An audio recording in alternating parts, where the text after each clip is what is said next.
இன்னைக்கு காலையில பார்த்தீங்கன்னா, 5:30க்கு அலாரம் வச்சு 6:30க்கு தான் எந்திரிச்சேன். எப்போ அலாரத்த ஆஃப் பண்ணேன், எப்போ தூங்குனேன் எதுவுமே எனக்கு தெரியல. எந்திரிச்சு பார்த்தா அப்படியே ஹார்ட் பீட்லாம் படபடன்னு அடிக்கி ஒரு நிமிஷத்துக்கு 72 தடவ துடிக்கணும். எனக்கு 200 தடவ துடிச்சுக்கிட்டு இருந்துச்சு. ஆனா எப்படியாவது இன்னைக்கு பிள்ளைய அனுப்பணும் அப்படின்ட்டு குடுகுடுன்னு ஓடி வந்து ஒரு அடுப்புல சாதத்த வச்சு, இன்னொரு அடுப்புல ரசம் பருப்பு வைக்கணுன்ட்டு, ஒரு அடுப்புல பருப்பையும் வச்சுட்டு ரசத்துக்கு எல்லாத்தையும் அரைப்போம் அப்படின்ட்டு பார்த்தா கரண்ட் இல்ல. எம்மா என்ன இன்னைக்கு இவ்ளோ சோதனை நமக்கு அப்படின்ட்டு கடகடன்னு உரல் இருந்துச்சு. அத எடுத்து டக்கு டக்குன்னு எல்லாத்தையும் போட்டு இடிச்சுட்டேன்.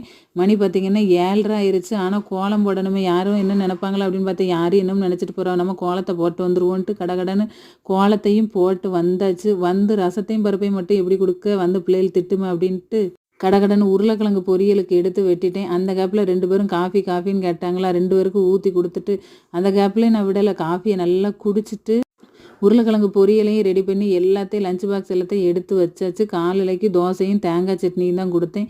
இதுக்கெல்லாம் காரணம் என்னன்னு பார்த்தீங்கன்னா, முந்தா நாள் வச்ச சிக்கனு, நேத்து வச்ச சாம்பாரு, தோசை எல்லாத்தையும் சாப்பிட்டுட்டு நல்லா தூங்கிட்டேன்னு நெனைக்கேன். உங்களுக்கு இந்த மாரி நடந்திருக்கா? காலையில எழும்புனீங்கன்னா எவ்வளோ வேலை செய்வீங்கன்னு மறக்காம சொல்லுங்க.